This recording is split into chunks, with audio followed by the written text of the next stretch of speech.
right now, let's take a look at the global market space. We are joined in Cape Town by Graham Bell, strategist at Old Mutual Investment Group Equities. Graham, let's start by looking at the Bank of England. We've just had their minutes coming out today, and two of the central bankers who are part of that meeting actually wanted to have a rate hike in the UK. What does that tell us going forward as far as the UK rates decision is concerned? Yes, well, it was a bit of a surprise, the 7-2 split. I think a lot of people thought it would still be unanimous 9-0 against any rate hike. But as you know, for several months now, there's been speculation that the UK would have a rate hike. Bank of England's been moving in that direction. There's been a lot of data coming out that's been strong in the UK. But against that was yesterday's inflation number was well down. The CPI rate fell from 1.9 to 1.6, so it resumed the downtrend that has been in place for some time. And also we've seen very weak wage growth in the UK. So although unemployment has been coming down and jobs have been picking up, wage rates have not been picking up. And so there's no real reason at this stage for the Bank of England to get more aggressive. The two who voted for the hike, Martin Wheel and Ian McCafferty, are both known hawks, so they're on the hawkish side of the panel, and their call is justified. It's a justified call for them to state their position, but I don't think it really changes my view, which I've had for several of these conversations that we've had for the last few months, and that is that the Bank of England will probably only hike in the first quarter of next year, but it will be the first of the major central banks to begin hiking.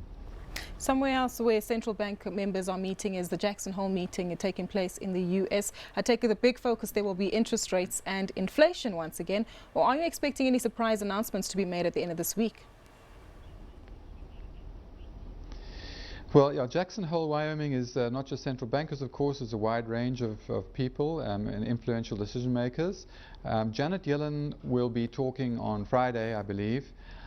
I don't think that she's going to say that much about monetary policy, but if she does, I think she will reiterate what she's been saying for some time, and that is that the main concerns are that unemployment, long-term unemployment rates in the US remain very high. They've been coming down, but they're still historically high.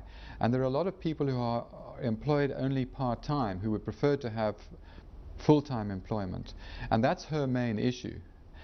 The other thing is that US inflation has been ticking up, but yesterday's number showed it turning back down again. And I think the next couple of months we will see further progression in that downward direction, because the oil price has come down quite a bit from the spike we saw a few months back, and food prices have been coming down pretty sharply as well.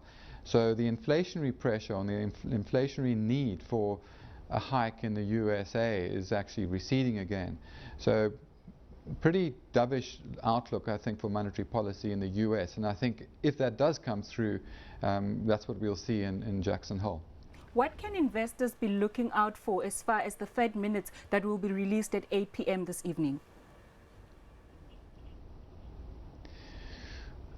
Well, the Fed, I haven't really thought about that too much. I'm not spending that too much time looking at the Fed minutes. The Fed minutes are kind of backward looking, and unless there's a significant change in attitude or change in voting patterns, I don't think I think it'll be a non-event. I don't really follow it that closely.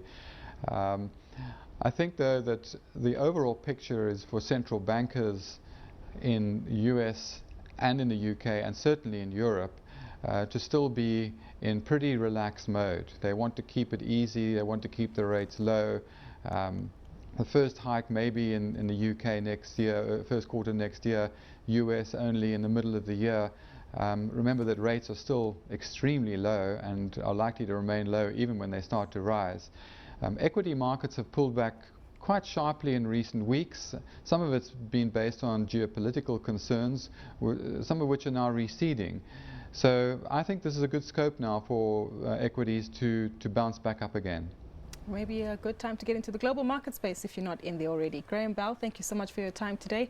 That was Graham Bell. He's a strategist at Old Mutual Investment Group under Equities.